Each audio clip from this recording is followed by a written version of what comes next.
কিভাবে আপনি আপনার ফেসবুক অ্যাকাউন্ট পার্মানেন্টলি ডিলিট করবেন। ফ্রেন্ডস, আপনি যদি আপনার ফেসবুক অ্যাকাউন্ট পার্মানেন্টলি ডিলিট করতে চাইছেন, একেবারে জন্য মুছে দিতে চাইছেন, আপনি চাচ্ছেন যে ফেসবুকে সার্চ করলে যেন আপনার ফেসবুক অ্যাকাউন্টে সই না করে, মানে আপনার ফেসবুক অ্যাকাউন্ট মানে আপনার ফেসবুক প্রোফাইল যদি অন্য কেউ তার নিজের প্রোফাইল থেকে সার্চ করে আপনার প্রোফাইল খুঁজে বার করার চেষ্টা করে, তাহলে যেন আর সই না করে, তাহলে ভিডিওটি প্রথম থেকে শেষ পর্যন্ত দেখুন।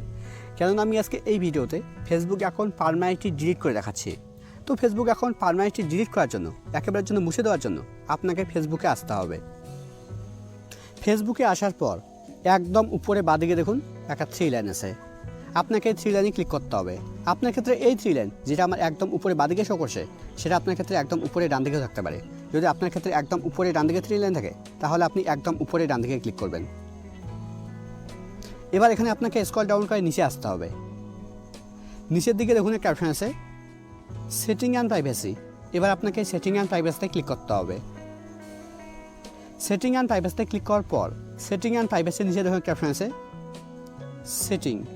এবার আপনাকে সেটিংয়ে ক্লিক করতে হবে। সেটিংয়ে ক্লিক করলেই আপনার সামনে ঠিক এরকম পেজ ওপেন হবে। এখানে একদম উপরের দিকে দেখুন একটা অপশন আছে অ্যাকাউন্ট সেন্টার। এর নিচে দেখুন লেখা আছে পাসওয়ার্ড, সিকিউরিটি, পার্সোনাল ডিটেলস। তো আপনাকে এর উপরে ক্লিক করতে হবে। এবার এখানে একদম উপরের দিকে দেখুন একটা অপশন আছে প্রোফাইল অ্যান্ড পার্সোনাল ডিটেলস। এখানে অনেকেই মনে করে যে প্রোফাইল অ্যান্ড পার্সোনাল ডিটেলসের মধ্যে ফেসবুক অ্যাকাউন্ট ডিলিট করার অপশন আছে, কিন্তু প্রোফাইল অ্যান্ড পার্সোনাল ডিটেলসের মধ্যে দেখুন প্রোফাইল অ্যান্ড পার্সোনাল ডিটেলসের মধ্যে কিন্তু ফেসবুক অ্যাকাউন্ট ডিলিট করার মতো কোনো অপশন নেই। তো ফেসবুক অ্যাকাউন্ট ডিলিট করার জন্য এখানে স্ক্রল ডাউন করে নিচে আসতে হবে। নিচের দিকে দেখুন একটা অপশন আছে ম্যানেজ অ্যাকাউন্ট। আপনাকে এই ম্যানেজ অ্যাকাউন্টের উপরে ক্লিক করতে হবে। ম্যানেজ অ্যাকাউন্টের উপরে ক্লিক করলেই আপনার সামনে ঠিক এরকম পেজ ওপেন হবে। ফ্রেন্ডস, আগে কিন্তু ফেসবুক অ্যাকাউন্ট ডিলিট করার অপশন এরকম ছিল না। এখন দেখুন, এখন কিন্তু ফেসবুক অ্যাকাউন্ট ডিলিট করার অপশন পুরোপুরিভাবে চেঞ্জ হয়ে গেছে। এবার এখানে দেখুন, এখানে আমার ফেসবুক অ্যাকাউন্টের নাম শো করছে। নামের একদম উপরে ডান দিকে দেখুন একটা অপশন আছে ম্যানেজ। ফেসবুক অ্যাকাউন্ট ডিলিট করার জন্য আপনাকে ম্যানেজের উপরে ক্লিক করতে হবে।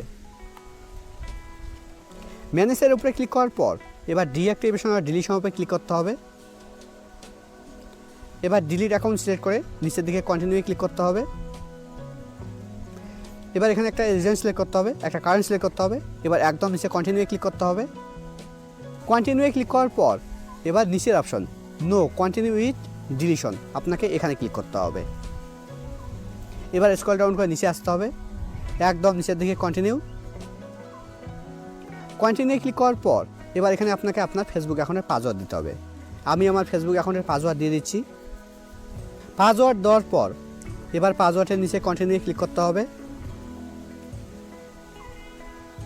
কন্টিনিউ ক্লিক করার পর এবার এখানে দেখুন লেখা আছে আপনি আপনার ফেসবুক অ্যাকাউন্ট ডিলিট করার পর 30 দিনের মধ্যে আর ফেসবুক অ্যাকাউন্ট লগ ইন করা যাবে না। যদি আপনি 30 দিনের মধ্যে আপনার ফেসবুক অ্যাকাউন্ট লগ ইন করেন, তাহলে আপনার ফেসবুক অ্যাকাউন্টে ডিলিট হবে না। এবার নিচের দিকে ডিলিট অ্যাকাউন্টের উপরে ক্লিক করতে হবে। এই ডিলিট অ্যাকাউন্টের উপরে ক্লিক করলেই আপনার ফেসবুক অ্যাকাউন্ট 30 দিন পর পার্মানেন্টলি ডিলিট হয়ে যাবে। আর ফেসবুক অ্যাকাউন্ট ডিলিট করার পর 30 দিন অবধি আপনার ফেসবুক অ্যাকাউন্ট ডিঅ্যাক্টিভ থাকবে। দেখুন, আমার ফেসবুক অ্যাকাউন্ট ডিলিট হয়ে গেছে। এবার 30 দিন অবধি ফেসবুক অ্যাকাউন্ট আর লগ ইন করা যাবে না।